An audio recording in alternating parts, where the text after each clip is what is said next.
நண்பர்களே, இன்றைக்கி நம்ம வீட்டில் என்ன சாப்பாடு பார்த்திங்கன்னா புளியோதரை. என்ன உதரை? புளியோதரை சாப்பாடு தான். சுட சுட சோறு நல்லா கிண்டியாச்சு. இதில் பார்த்திங்கன்னா பட்டை வத்தை பாருங்கள், கடலப்பருப்பு,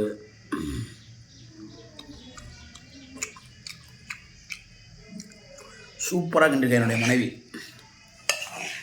என் முன்னாடி கைவண்ணதாங்க. என் மனைவிக்கு தெரியாத வித்தையிலே இல்லைன்னு சொல்லுங்கள். பாப்பாவுக்கு சாப்பாடு கட்டணும். இன்றைக்கி வெள்ளிக்கிழமை, இன்றைக்கி ஒரு நாள் தான் ஸ்கூலு, நாளைக்கெல்லாம் லீவு. சரியா? இங்கிட்டு வா சொல்லு, நண்பர்களே சொல்லு. அப்போ தான் எங்களுக்கு ஓகே. நண்பர்களே, எங்கள் அப்பா இன்னைக்கு போகிறாரு. ரைட்டு.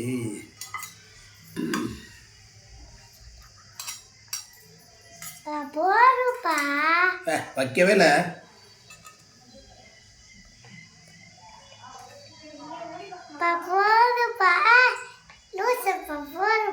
லூசப்பா போதுமா? நான் கொஞ்சம் வைக்கவேன்.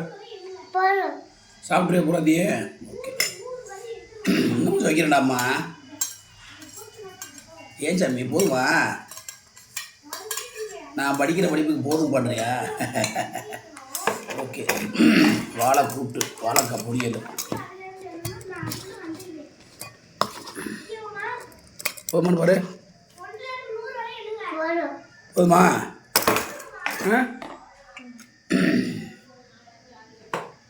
பூரா சாப்பிடணும்ப்பா. அதுமா தங்கப்பில் பூரா சாப்பிட்றேண்ணா. ஓகே. பாப்பாவுக்கு சாப்பாடு கட்டியாச்சு. நம்மளும் கொஞ்சம் டேஸ்ட் பண்ணிடுவோம். எப்படி தான் இருக்குன்னு பார்த்துருவோம் நம்மனா. எனக்கு நண்பரோட புளியோதரை சோறு ரொம்ப பிடிக்கும். நண்பர்கள, புளியோதரை ரொம்ப பிடிக்கும்.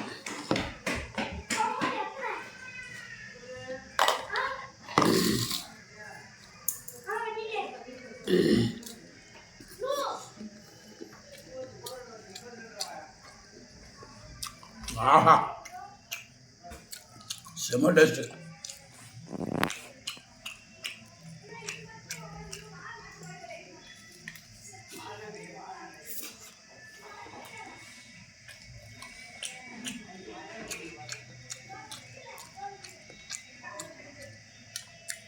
இப்போ கட்டின புளியோரைய நைட்டுக்கு சாப்பிடணும். பழசானதுக்கப்புறம் செம்ம டேஸ்ட்டாக இருக்குது. இது கூட கொஞ்சம் அப்படியே உளுந்த வடையை இல்லாட்டி பருப்பு வடை வச்சு சாப்பிட்டோம்னா இன்னும் வேறு லெவலில் டேஸ்ட்டு.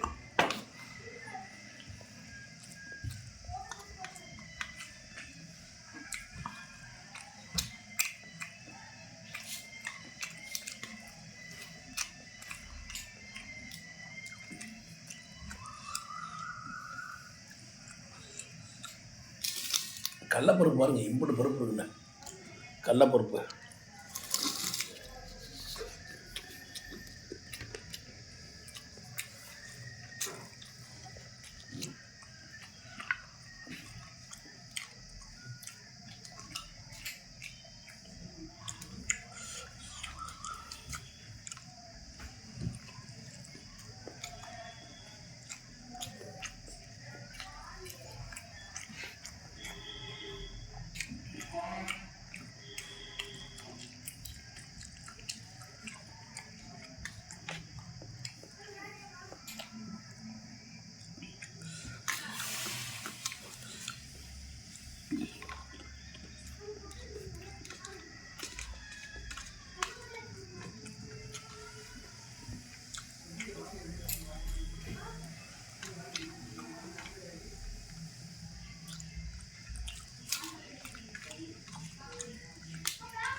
உடக்குது.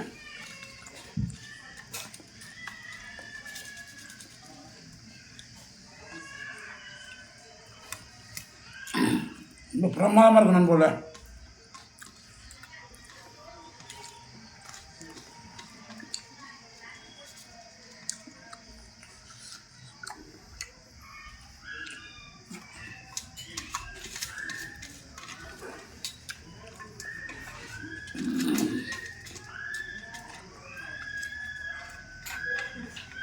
ஊட்டிக்கு லேட் ஆச்சு.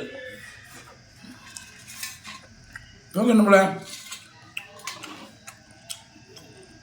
இந்த நாள் இனிய நாளாமே எல்லா விளையாடும் நினைக்கிறேன். மற்றொரு வீடியோ உங்கள் சந்திக்கும் வரை உங்களுக்கு விளைவது மதுரை மீசமணி என்பதை மிக்க மகிழ்ச்சியுடன் தெரிவித்துக் கொண்டு விடைபெறுகிறேன். நன்றி, வணக்கம். பைக்கில் போகிற எல்லாரும் ஹெல்மெட் போட்டு வண்டி ஓட்டுங்க. சைக்கிள் பாய் பாய்.